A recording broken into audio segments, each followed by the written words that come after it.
Hello, everyone, and welcome to our conversation today. I know folks will be joining in over the next few minutes. I'm very happy to have, my name is Sebastián Calderón Bentin, and I teach theater studies in the drama department at NYU.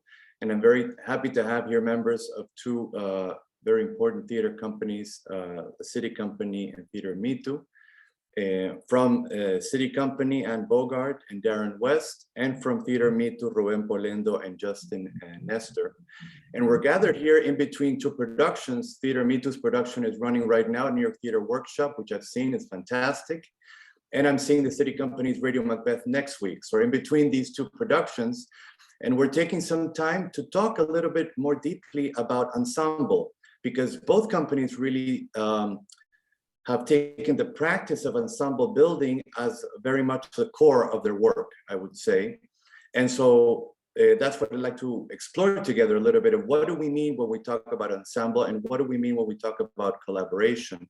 These kind of buzzwords that are thrown around a lot. So if we could get a little bit more specific with the way these things play out.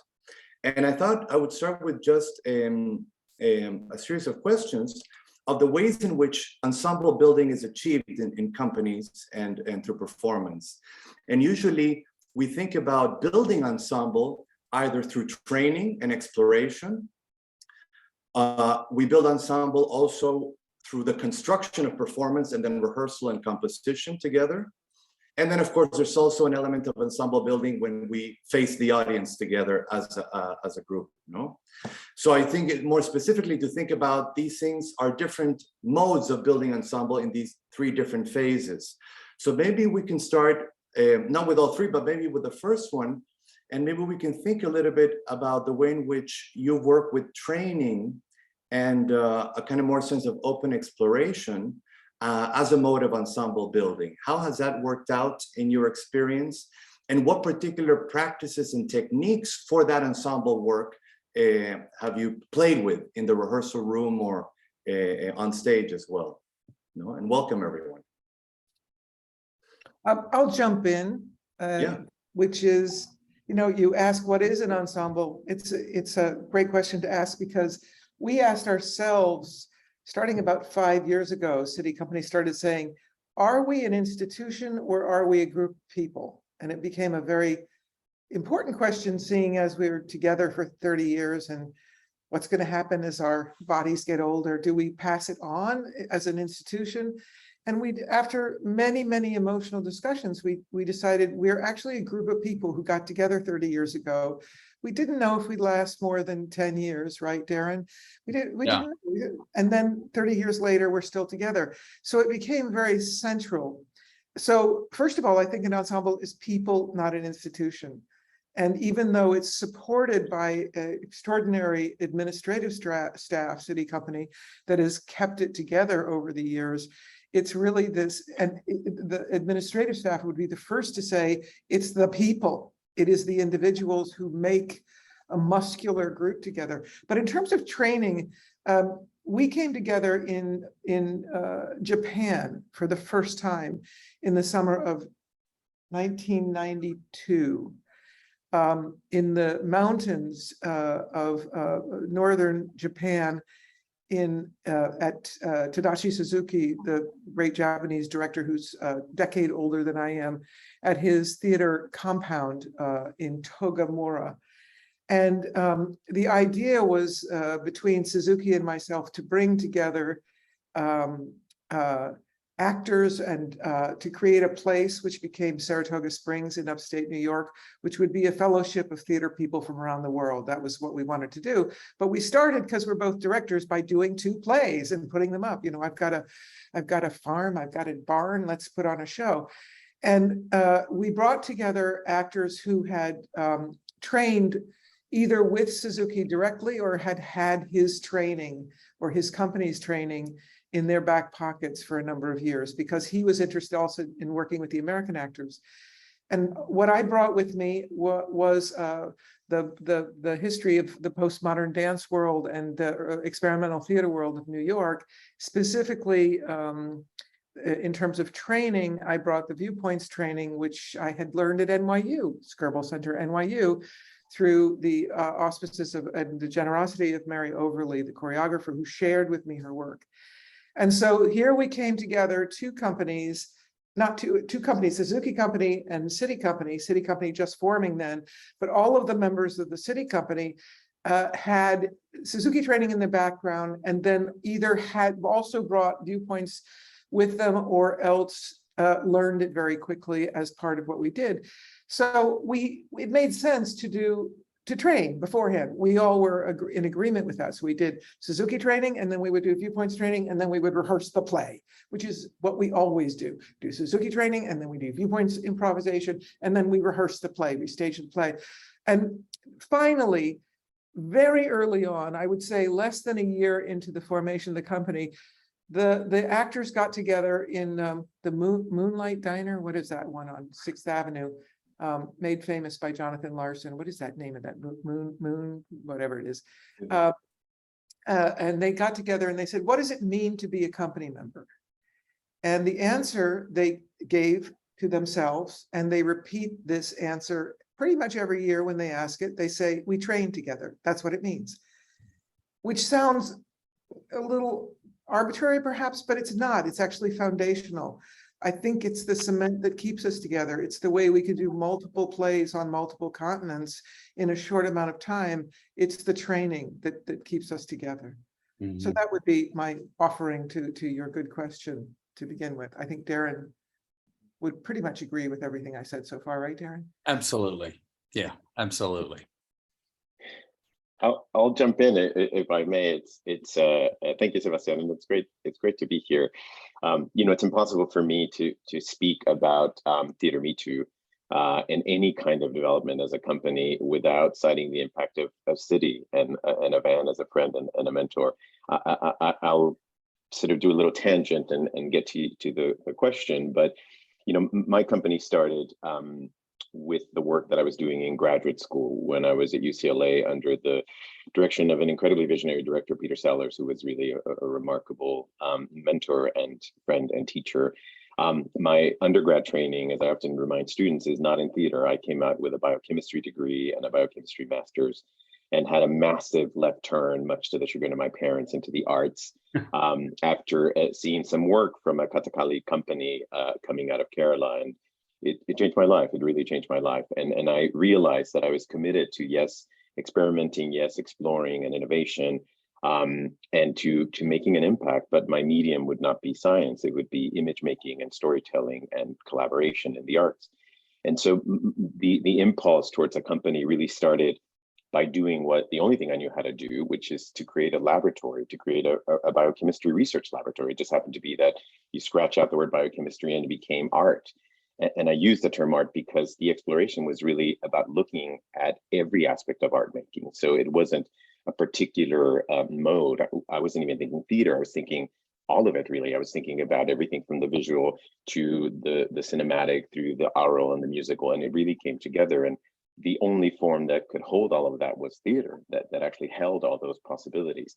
And I, in many ways, I didn't know that the way that I was setting up this laboratory and the way that I was working was anything out of the ordinary. But what became very clear to me was that a group of young artists leaned into it, and a bunch of others thought, this is a crazy way to make anything. What are you doing? And so I started this way of working in graduate school, and it was named from the outside as a company, but I was developing a company, and I thought, what? Okay, great. That's what it is, if that's what you call it. I was asked a question in my last year of grad school as the company was taking shape, which was what I envisioned my life to be in the next 15 years. And I said, I want to come together with a group of collaborators and explore and interrogate and investigate and innovate and build something, and truly build something. And my language was really that open and that, in my mind, specific, but maybe vague. And I said, I want to, with that company, explore the world and engage in these relationships that help move all of that. And I want everybody to make a living doing this. And I share this, which is the professors, Peter Sellers was absent from that conversation. The professors told me, that's not possible. You can't, that's not a thing. You can't do that. You're describing something that exists in a European model, but it doesn't exist. It just doesn't exist. So you should set your sights on something else. You need to direct small shows and start with, one-person shows and make your career. And I was already a big fan of SITI's work, and I made a pilgrimage to go see a show and a talk that I was giving at the Magic Theater in San Francisco. This is in the 90s, Anne. Oh, And Anne held a talk, and I, like a little kind of fan, came up afterwards, and I laid my question to Anne and had been told that it wasn't possible. And in the most matter-of-fact way, Anne said, "Of course it's possible. Of course it's possible." Literally, that moment changed my life. And I went back, to be honest, with a big F you to anyone who was saying that. And nothing makes me happier than to call those dear teachers and say, "I'm giving you a big hello with my company who is in Poland after we go, on to our tour in the West Coast and opening show in New York in our space. Everyone's making a livelihood and we're doing what we're doing because it is possible." And for me, it's a reminder to our students, to young artists, that the whole damn thing's invented, right? And it is possible. But I always feel really grateful for that. And from then on, I got the opportunity to meet Anne and really keep in connection with the work that SITI was doing. That's a very long-winded tangent, but I just have to name that because it changed a young artist's life, and it birthed a company with a whole other set of goals and aesthetics, but at the heart, the same idea that a group of people could come together and make something and commit to that. And so for me, taking an imprint for that, it became about how do we train, how do we build, how do we make this? And for me too, it became in a very different modality, but certainly a cousin of what SITI's doing, these three modes of training. One became a training in the kind of theater we wanted to make, which we called whole theater, which was about creating this really overwhelmingly impactful experience that's committed to innovation. And how do we train? How do you train yourself to be open to innovation? And oddly enough, our view was actually to look at all the masters and begin to synthesize a training that was unique to that kind of openness and exploration. So that became our whole theater training. We also wanted a kind of foundational space that looked at the spiritual practice of being an artist. And because the seed of my work had been with these artists in India, I turned back to them. And so from the inception of the company to now, the company trains with a group of masters and teachers in India in these ancient forms that really invite the question of your arts practice and your beliefs. And it really keeps us in check, because here we are, artists in New York, but our teachers ask us, what do you believe? What do you believe? And where is that in your work, right? Which is a massive call. And the third, which is a big commitment to us, is how do we train in leadership? My belief is that every member of my company is a leader, and is a leader in thought, in heart, in mind, and spirit. And how do we develop leadership? I believe strongly that to be an artist is to be a leader, not from a point of power, but from a point of service. Leadership is service, which is a big part of how I was raised. And so for me, the idea of coming together as a company wasn't about making the work, but it was also about building Theater Mitu. That Theater Mitu is actually part of our artist practice, and it's part of our leadership in that way. And so those three modes of training have been a big part of the company's work. But I do want to cite and underline, and I feel like I've been waiting for decades to do this publicly, which is it all started with this very simple answer of Anne's, which was, of course it's possible, of course it is. And I had that written in notebooks. I had that written everywhere for years. I still have those notebooks, but I'm very grateful for that. Well, Rubén, you sort of made me cry. I say sort of because I don't know if it's visible on Zoom, but you just made me cry. So that, but you also just said something that really lit me up, which is where you said everyone is a leader, and that I have not heard, and I love it, and I'd like to take it from you and write it in my notebooks. But I'm looking next to me. I don't know where he is on everybody's screen, but I'm looking next to me at Darron West, who since COVID began, I said this to you, Darron, has become a leader like nobody else. I mean, in a way, since COVID began, he made a film with the company. He put together Three Sisters, which was a project which was given up on because of COVID. He went to Singapore to make it happen technically for a company in upstate New York in my house and a company in Singapore to come together. His work on the medium is just his leadership there. And right now he was in rehearsal all day leading the company while I'm teaching at Columbia, and we co-direct now. And I wonder, I'd love, Darron, for you to say something about that, taking on that leadership. And I'm curious about how you feel about it, because it's a huge thing that's happening. I mean, I'm in a way stepping back a little bit, and Darron is stepping forward, which I find incredibly moving. I just, thank you, Anne. It sort of happened organically for me, actually, because from the beginning, the way my part of the design aesthetic with the company worked was so involved with the actors themselves that for the first decade of the company, I learned a lot about how an actor works or how an actor thinks. And I'm in the room with one of the, the greatest directors ever, getting a masterclass every single day. So you're obviously going to pick up skills and, craft and those kinds of things in the room. But, it really, it has felt like a natural transition. Sometimes it's a lot of hats to wear to be, to be sure, but I feel like I've got a support network inside of the room with the company that everybody plays a certain role, and there's a dynamic when we're all in the room together of a group think. And I don't, and everybody in that room is valuable. So it's a lot of laying back and corralling things that are already going on in the room, and just to be able to have spent this many years with a group of artists like this, you learn about one another and you become a family. And it just feels to me that it's a real organic process. I know I keep saying organic, but it does. It's really, sometimes you walk into SITI company rehearsals and you don't really know who's actually in charge, because everybody is coming at things from a different direction. But I think that's what makes it work, because I don't believe that the plays themselves actually keep a company together. It's something else. There's a foundation of a like-minded aesthetic and an attitude and training that keeps us all in the room, working on the stuff that we're working on, I think this question of shifting or collaborative leadership also speaks to ensemble, not only as a kind of aesthetic process, but also as having a politics and an ethics to it. And of course, the emergence of ensembles in Europe in 19th century was a response to the star system, Sarah Bernhardt or the protagonist, to start to think about other models that were more democratic, more egalitarian, and more flexible, So I think already this example of somebody taking on leadership, shifting leadership, speaks to that ethics of the rehearsal room as well, that then might be explicit or implicit in the final performance as well. But I think you're demonstrating it in what's happening in SITI right now as well. Justin, I'm wondering if you'd like to share a little bit around this aspect of training together, how that experience has been for you with Mitu.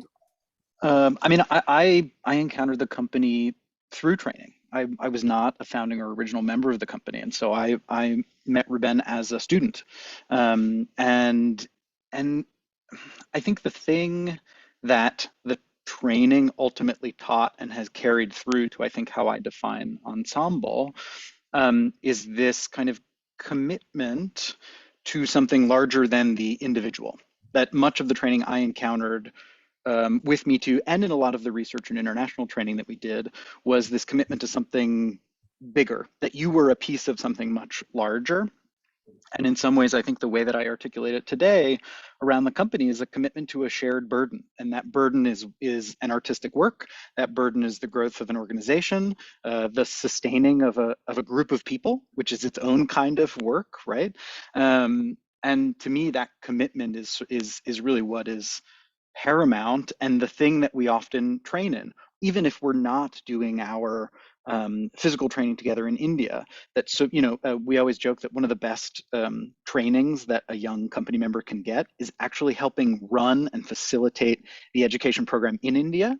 Just having to navigate a place that is unfamiliar to you, philosophically, geographically, culturally, that feels unfamiliar, is exactly what navigating the artistic room is, which is encountering a whole different set of lived experiences and a whole different set of belief systems, and learning to sit comfortably with multiple truths, and know that all of those experiences will come together. We don't have to agree.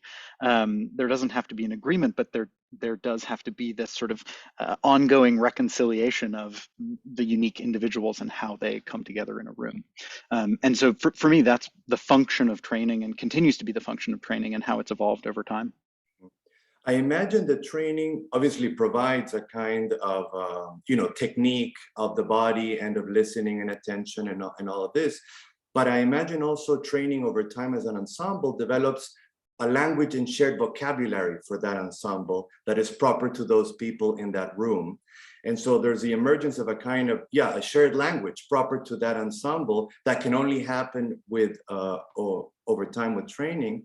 And I was also wanted to note how, when I asked about ensemble, both Rubén and Anne brought up the importance of a space, a barn, a room, a studio. That ensemble building really requires a kind of space for it to take place as much as it requires a kind of time of the training. And where that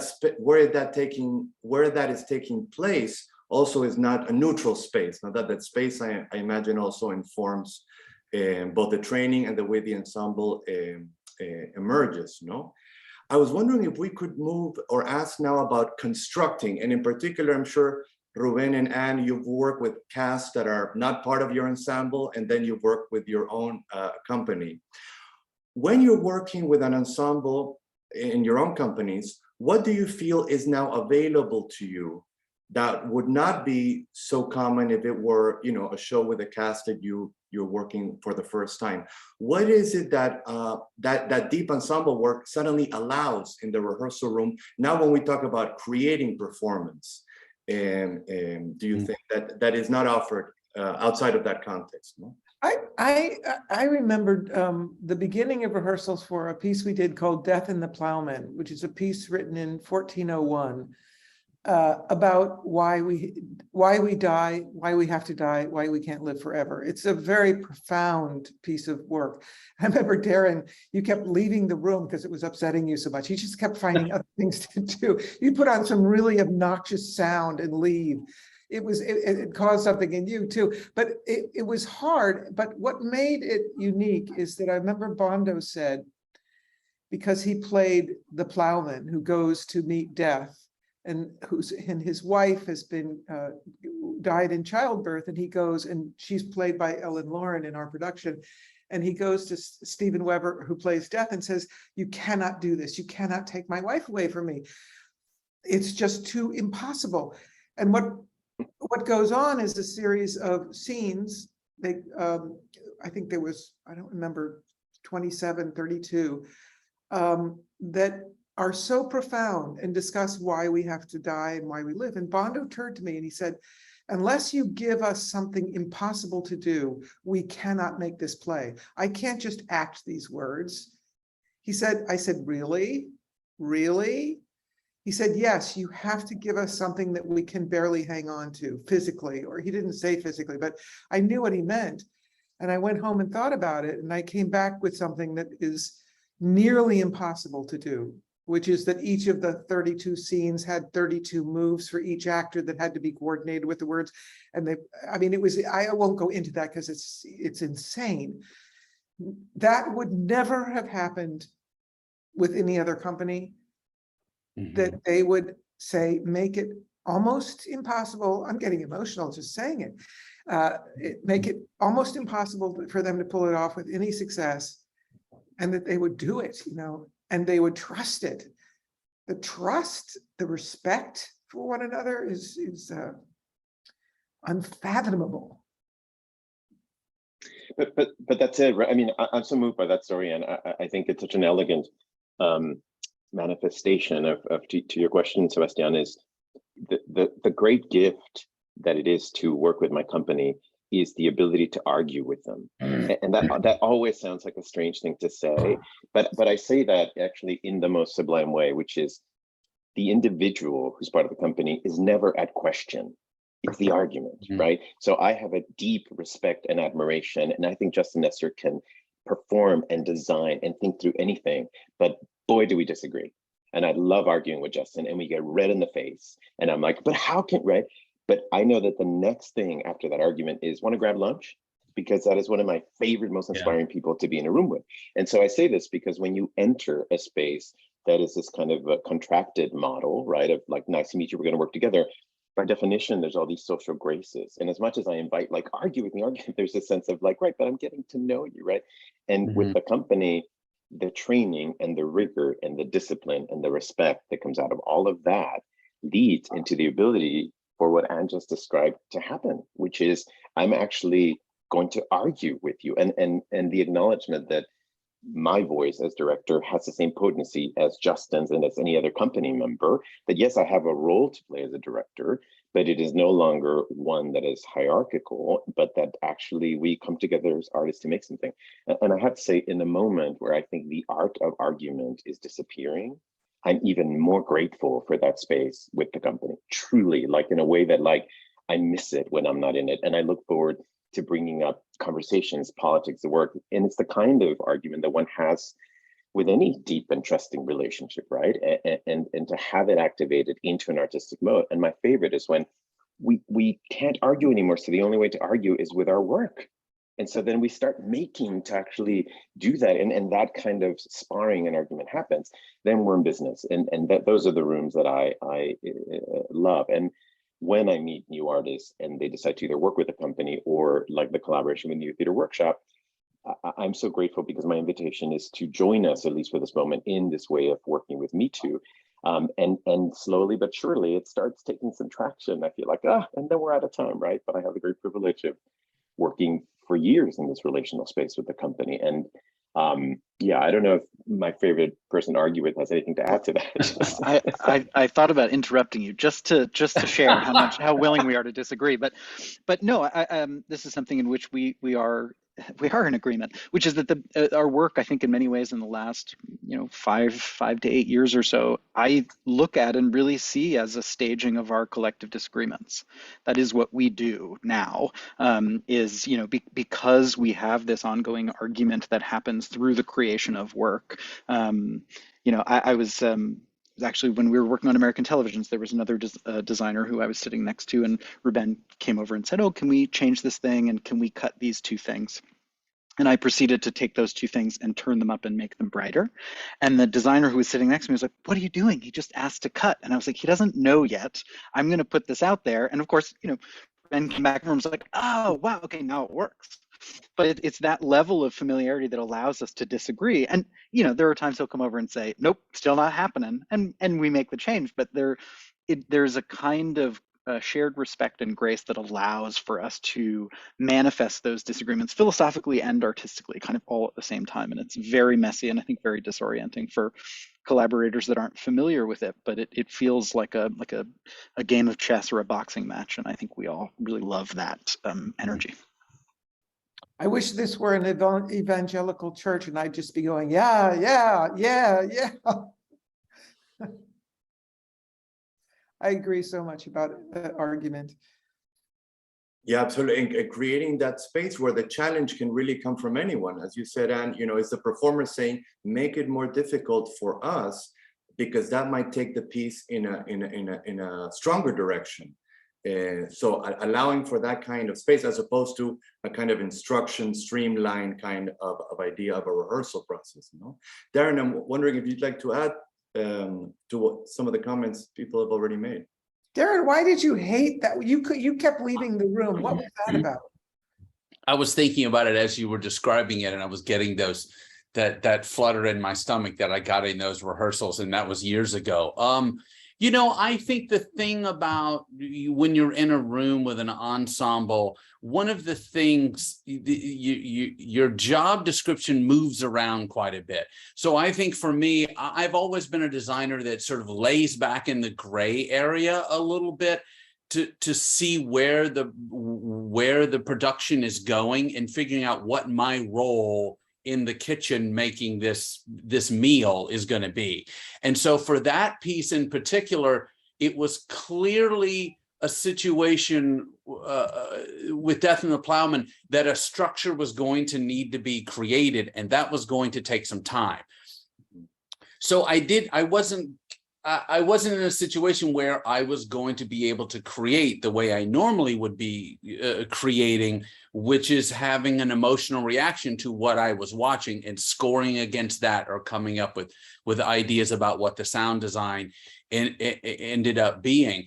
And I kept having to walk out of the room because just the sheer volume of just how the structures were working and the precision in the staging, you know, we would have days where you would only get 3 pages in. And I'm like, let's get this thing going. I gotta score that, you know. So some of it was in patience, and I'd have to go out of the room and breathe and go for a walk and then come back.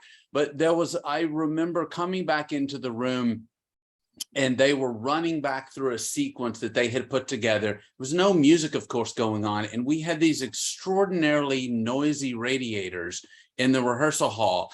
And walking out of the room, taking a breath and coming back in, I thought, oh, this is the beginning of the sound design.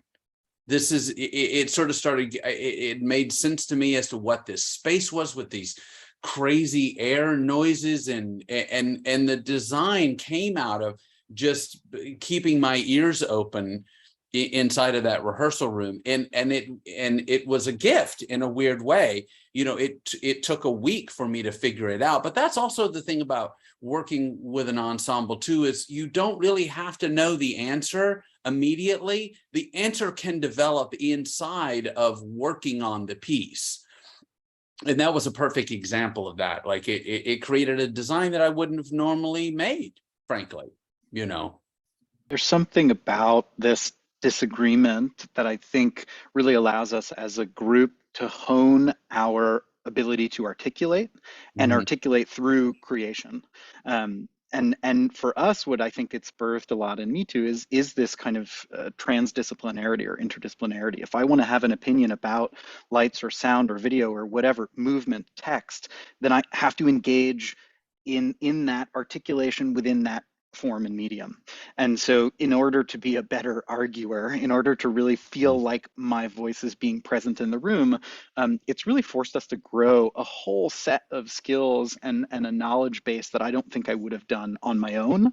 So sort of hearkening back to our initial conversation about ensemble, for me and training is it's this amazing space for growth where, you know, my artistic practice has completely exploded. I started as a performer, and I at this point have done everything under the sun with the company, and it's a place for me to sort of be an artist first and an actor second, is what I used to say. Now the phrase no longer applies because there's too many seconds, but it's a place for me to kind of hone those that articulation and then have it really butt up against the rest of those articulations of the room and figure out how they live together.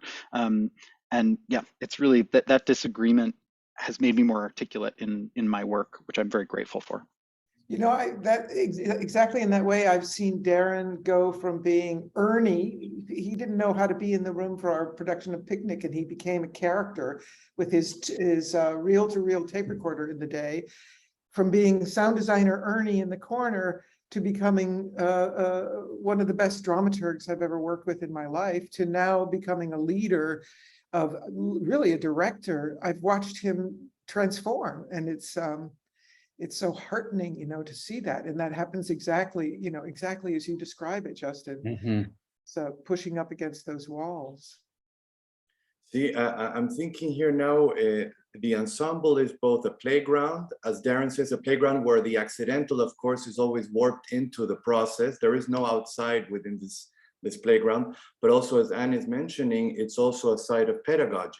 You know, as many of you have also mentioned, not only in terms of a training, but also learning from other disciplines of the people in the room as well.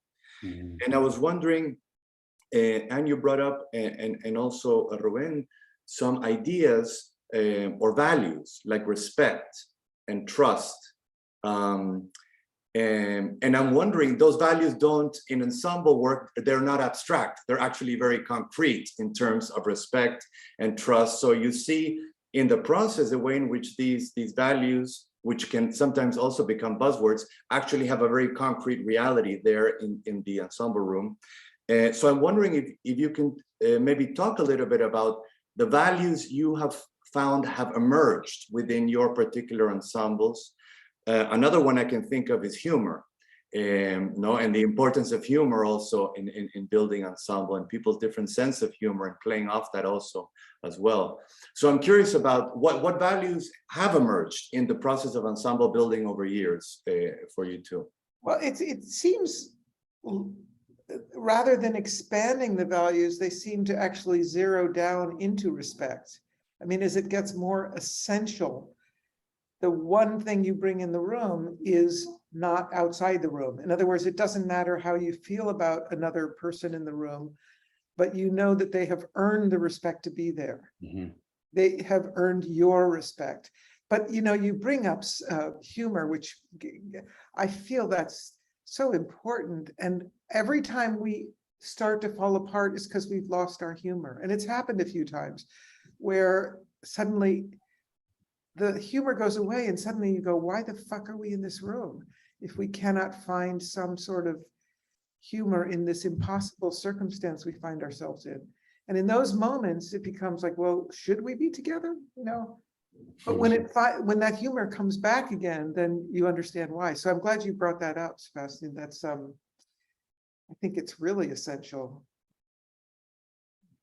I agree. I think it's a great question, and I think the question of respect and trust, of course, are really, really key. But it's in some ways it's actually I don't know, it's simpler than that. In other words, and I hesitate using this expression because it sounds so banal, but I think we really like being in the presence of each other. And I use the term presence because by presence, I mean in the energy and the everything and the sense of humor and so forth. And not to make it sound like it's a kind of social engagement, but when I use the word like, I mean something in the individuals in the group sparks a kind of joy to be there, right?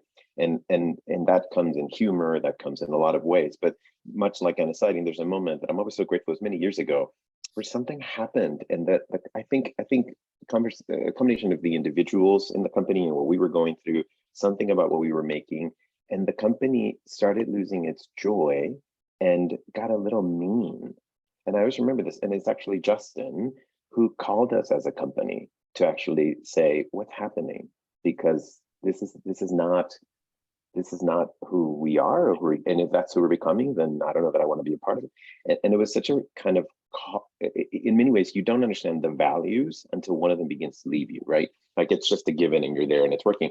And we sort of sat there and thought, I don't know what's happening. We are jointly, separately angry at something's happening. And we realized we had to pay attention to the relationship of the company, of the ensemble, and really not to be any less rigorous and not to be any less arguing, but actually to bring back joy into the room. And again, that came with, yes, we can be having the most incredibly philosophical and complicated conversation, but we always need to be able to make fun of the whole damn thing and go grab a sandwich and come back twice as rigorously from that, right? So this kind of balance of holding both of those things. And so to me, this question of joy becomes so key. And as I choke in like my young old age, I feel like I don't want to do it if there's no joy to it. I really don't. It's the whole thing just withers. And if I'm dreading coming to that creation space and into making with my company, then I don't know what I'm doing anymore.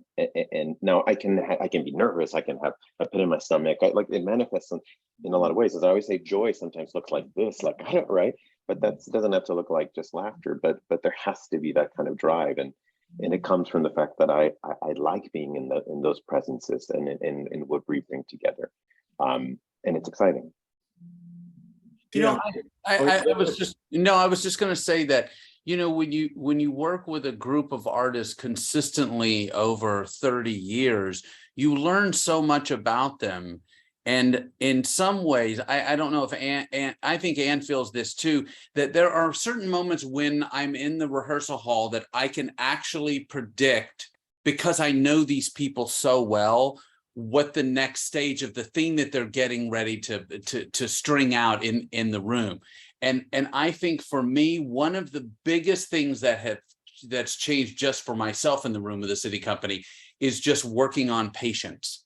Like for me, it feels like the more trust you have in the room and the more respect you have amongst one another in the room requires an enormous amount of patience, and not trying to put these artists that you know so well in a box every single time you encounter them. To walk in a room, be open, be as flexible and attentive as you possibly can, and really see people anew every production that you start working on. It's a thing you have to work on, I think, at least for me, is something that was always something I have to think about almost every time I go into a new process.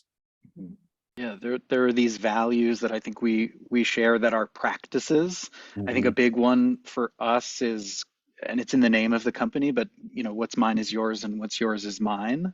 And creatively in a room, I think that's something, again, that's often unfamiliar to others, but the idea that I will make something and it's at that point, once it's out of me, it belongs to the room and it gets taken and cannibalized, and then another idea gets built on top of it and somebody else performs it with text that was written by this other person. And that sort of sharing is a practice, because it's difficult. We get attached to an idea or a way that we've articulated something we really like, but that ownership becomes so shared, and it's both hard, but something that when we do and when we do well, we really value, I think. But that also goes to communicating with the art, that you're all working on a common thing out in the room together, which allows you to work with the normal ego that every human has, but also trying to work without ego as well. It allows that. This idea of values in the flesh, I think, is part of a little bit what you're talking about in terms of ensemble work. I know we're about 1:45. I want to remind the audience also, if people have questions they would like to ask, you can put them on the Q&A in the Zoom. I'm happy to read them. But I thought I would start wrapping up with a final question around the question of intergenerational transformation of ensembles, how you've thought about how ensembles work across generations, or how you've been thinking about that. And also what advice you would have to young theater makers who are looking forward to building ensemble, what you suggest they should be paying attention to or thinking about as they start to develop their own ensembles and their own collectives. We just resurrected this year our piece, The Medium, which we made in 1993. And some of the members of the original members of it are in it, and there's brand new members. And it's the way it should be, to have a younger actor come in and take on the role of an actor who's been with the company for a long time, to put on those clothes and to learn from actually, and I don't mean costume, I mean the clothes of the role, the shapes, the physicality, and be altered by doing so. I remember the first time I saw Martha Graham's company, and I should have seen her much long before, but by that time, there were a lot of young dancers I watched who had never met Martha Graham, and I watched their lives being transformed by doing those shapes. But it was extraordinary. And I thought, that's something to think about. And the way that one can give a role to another person. And is it true, Darron, there was nobody playing their original role, right? I mean, Bondo was playing role, and Violetta was brand new in it, taking on Kelly's role. And that's the best way to transmit information, I think, is through putting on the clothes, the being of. What was the second part of your question, Sebastián? About for young theater makers. Oh yeah, I do have something. Rubén brought it up as well when you talked about forming Mitu. The big misconception that theater makers make is they say, okay, when we make a company, we're going to pay everybody but the actors. We're gonna pay the administration. We're going to pay for the body mics that we bring in. We're going to pay for the musicians who won't work for nothing. And when we get the money together, we'll finally pay the actors. And unfortunately, for a long time, even in an equity company in this city, in New York, you could get away with paying very little. We as a company said, no, actually the actors are valued. And we lost a lot of work because of it, because there was not enough money involved to pay the actors decently. And there were times when the actors would actually vote to say, you know, we want to go to Tbilisi, and we know there's not enough money, but it's something we want to do. But I think actually looking financially with respect at those who are going to carry the work on their shoulders, and it's just not thought about enough. I don't know why. I don't know if my colleagues here have something to say about that, but and Sebastian, I want to be sure to talk about Radio Macbeth before we end, because we're coming to the Skirball, and please make sure I'm able to do that. But I want to. Of course. Rubén, do you want to share a little bit about that? And then I'd love to hear more about the Radio Macbeth. Yeah, I'll jump in with a couple of things, and you know, touches on actually one of the questions that is in the Q&A. And there's a question about how ensembles are affected by COVID. Mm-hmm. For me, the company became such a lifeline during the most troubling moments in the COVID years. We were in the middle of developing a project, and we suspended our rehearsals as the world turned upside down, and we kept what we call our studio hours, but we did them on Zoom like other people do. And we met on Fridays, and we didn't talk about art at all. We talked about each other and what the hell was happening in our world. And we held community. We sat as a community. And I realized that is going back to your question of these values, that's such a key value for us, that we hold each other as a community, and that we hold each other as a company who we keep company with. And so I'll make a leap from there, because that was such a moment of strength, into one of my favorite quotes about company, which is from a brilliant French director that Anne and I love and that shaped my life, Ariane Minushkin and Théâtre du Soleil. And she said, I say this with all respect to Minushkin, with this wonderful arrogant turn, when she was asked about company, she said, any group of artists can come together and make art, but only a company can move art forward. And this is interesting, because I don't think what she's saying is you have to have a name and a brand and a not-for-profit. What she's saying is who you keep company with continuously, who are those key collaborators who know your bullshit, you know their bullshit, and you're going to ask for the best from each other, right? Who do you keep company with? Whether you name that something, formalize it, become a legacy, it's irrelevant. It's about, yes, there's an excitement in a first date of collaborating with someone, but when you've been collaborating for 20 years, it's a whole other conversation, and the conversation moves forward. And so to young artists, to me, I whether the company has a name or not, I always think, who do you keep company with? Who is that community that's going on the journey with you, that's actually going to ask the best of you and bring out the best of you, and that you can sit and argue with, and that you can move this whole conversation forward. I feel like one of our responsibilities as artists is continuously investigate and critique the systems that we've inherited.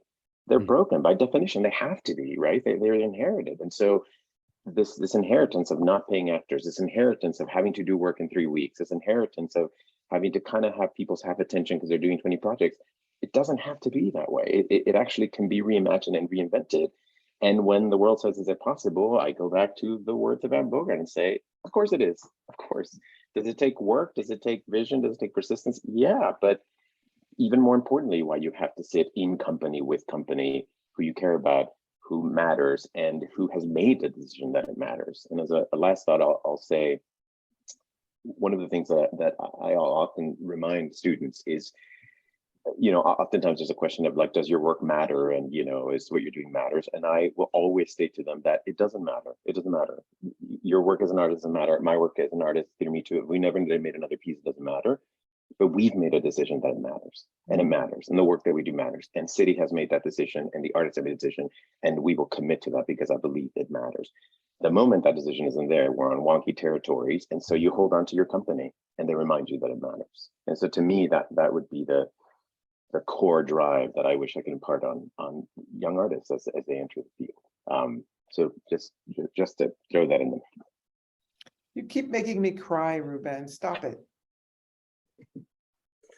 Thank you, Rubén, also for picking up on the question about COVID. I appreciate that. I think that's presented a particular challenge for many companies. And let me just tease out a couple of questions, and then Anna, I'd love for you to share with us about Radio Macbeth. So just two last questions Ron is asking about what advice you have for short-term ensemble building because of particular pressures where there's not the opportunity to have long-term work. So is there how can we think about short-term forms of ensemble building? And also what you might think about the way in which theater training is occurring right now. What suggestions would you have of changing the way theater training is done in the dominant way that would provide more fertile ground for ensemble building forms of theater work? No? So short-term ensemble building, and then this question of ensemble building within theater training in the US as a whole. I would love to jump on the second question first, and I wonder if my friends from Mitu probably would take the first, but I think a lot about that second question, because I think we're in a crisis of training especially in graduate programs and in undergraduate programs, in theater training programs everywhere, where there is an overemphasis on the individual and not enough emphasis on the ensemble. In other words, what are we doing when we're training people?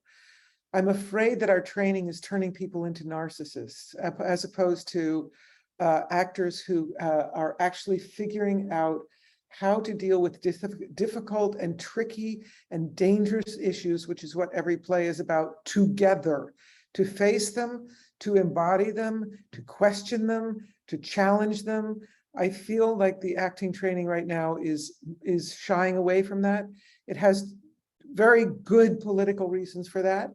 There are clear reasons for that sensitivity, but I think we have to muscle up a little bit and say, what are we training for? Well, actually, the theater is about social systems.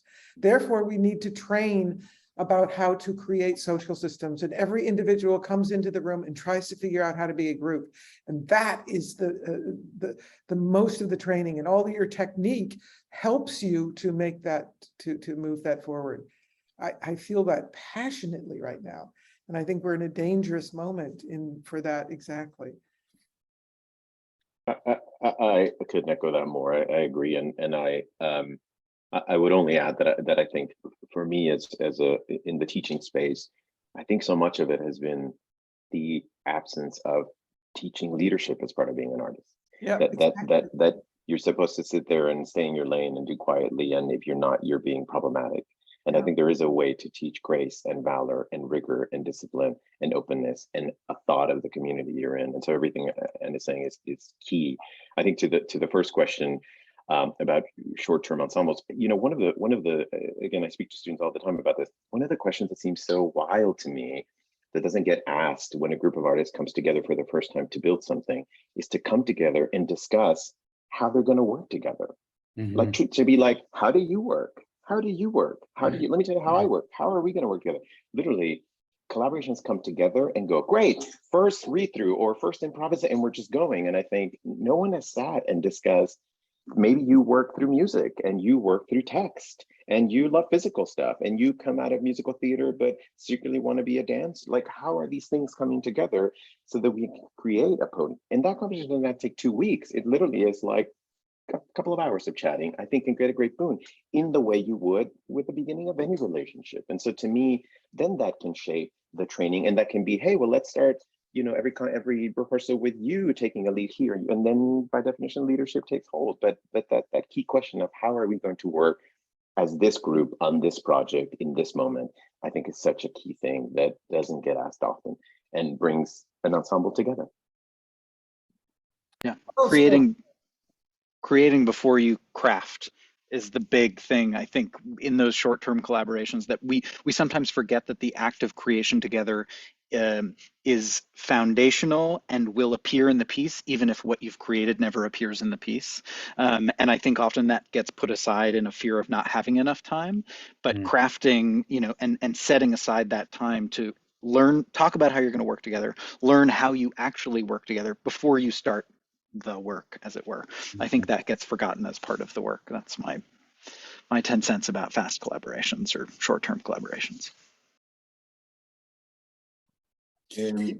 Yeah, I was just going to say also, you know, one of the things too is that the difference between working on your piece in the rehearsal hall and working on your piece when you are 2 weeks out from having an audience and in a tech, you sort of have to, or at least for me, you kind of have to put your foot on the brake a little bit to continue to make sure you're continuing to communicate in a way that the situation is not rushing that communication. You know, I've often said to designers that I've been working with, you know, if you start having ideas about something, and I want to have a conversation with the lighting designer about an idea going into a scene, it's like, put your headset down, walk over to the other tech table on the other side of the room and have a face-to-face conversation with the person you're collaborating with. And I think sometimes, you know, we start letting the technology of actually teching a show get in the way of some vital communication that, you know, that's face-to-face,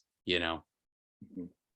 I think so much already of what many of you have mentioned connects the question of the creative process with the political process. And by politics, I don't just mean governments, but I mean the power relations that we deal with every day and the ethics of those relationships that informs, you know, politics writ large. And I really wanted to pick up here on this, on thinking about designing the rehearsal as itself a creative process, which is what Rubén is getting at itself.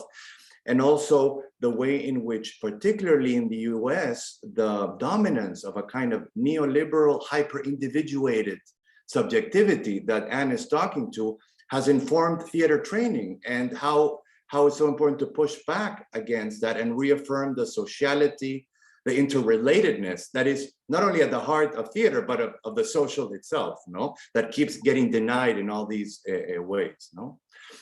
So I want to thank the folks who shared questions. Unfortunately, we're running short on time, but I want to make sure that we have time to hear about Radio Macbeth. I know American Television's continues the New York Theater Workshop, and Radio Macbeth, if I'm not mistaken, opens next Wednesday at Skirball.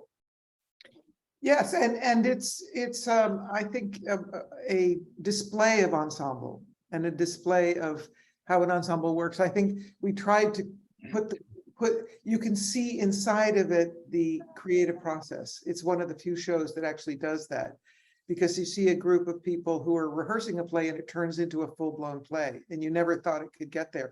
But it also comes out of a process that that Darron and I went through, which is I was fascinated with the character of Orson Welles.